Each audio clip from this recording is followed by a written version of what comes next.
जय श्री कृष्णा, राधे राधे। भगतजनों, आज हम प्रदोष व्रत की कथा सुनेंगे। सर्वप्रथम प्रदोष व्रत की महिमा जान लेते हैं। यह व्रत किसके निमित्त किया जाता है तथा इस व्रत के देव कौन हैं, इसे प्रदोष व्रत क्यों कहते हैं, यह सब हम जानते हैं। क्या महत्व है इसका, शुरू करती हूँ। प्रदोष का अर्थ है रात्रि का शुभारंभ। इस व्रत के पूजन का विधान इसी समय होता है, इसलिए इसे प्रदोष व्रत कहते हैं। यह व्रत शुक्ल पक्ष और कृष्ण पक्ष की त्रयोदशी को किया जाता है। इसका उद्देश्य संतान की कामना है। इस व्रत को स्त्री और पुरुष दोनों ही कर सकते हैं। इस व्रत के उपास्य देव भगवान शंकर हैं। सायंकाल को व्रत करने वाले को शिव शंकर की पूजा करके अल्प आहार करना चाहिए। कृष्ण पक्ष का शनि प्रदोष विशेष पुण्यदायी होता है। शंकर जी का दिन सोमवार है। इस दिन पड़ने वाला प्रदोष सोम प्रदोष कहलाता है। प्रदोष व्रत के लिए श्रावण के प्रत्येक सोमवार का विशेष महत्व है। चलिए अब कथा सुन लेते हैं। ये तो हमने प्रदोष व्रत का महत्व जाना है। कथा शुरू करती हूँ। प्राचीन काल में एक ब्राह्मणी विधवा हो गई थी। वह भिक्षा मांगकर अपना तथा अपने पुत्र का जीवन निर्वाह करती थी।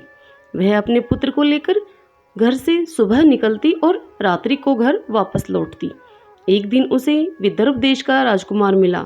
उस राजकुमार एवं उसके पिता को शत्रुओं ने मारकर उसको राज्य से बाहर निकाल दिया था और अब विदर्भ देश पर शत्रुओं का शासन हो गया था।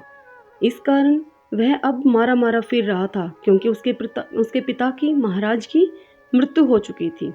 ब्राह्मणी उसे अपने घर ले गई और उसका लालन पालन करने लगी। ब्राह्मणी उसे अपने पुत्र के समान ही समझती थी। एक दिन वह दोनों बालकों को लेकर शांडिल्य ऋषि के आश्रम में गई।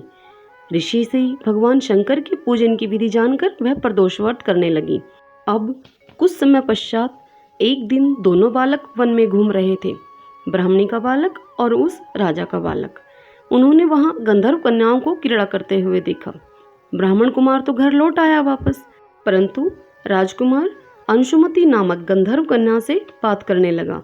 वह देर से घर लौटा। दूसरे दिन भी उसी स्थान पर वह राजकुमार पहुंच गया। अंशुमति अपने माता पिता के साथ बैठी हुई थी। माता पिता ने राजकुमार से कहा कि भगवान शंकर की आज्ञा से अंशुमति का विवाह हम तुम्हारे साथ करेंगे।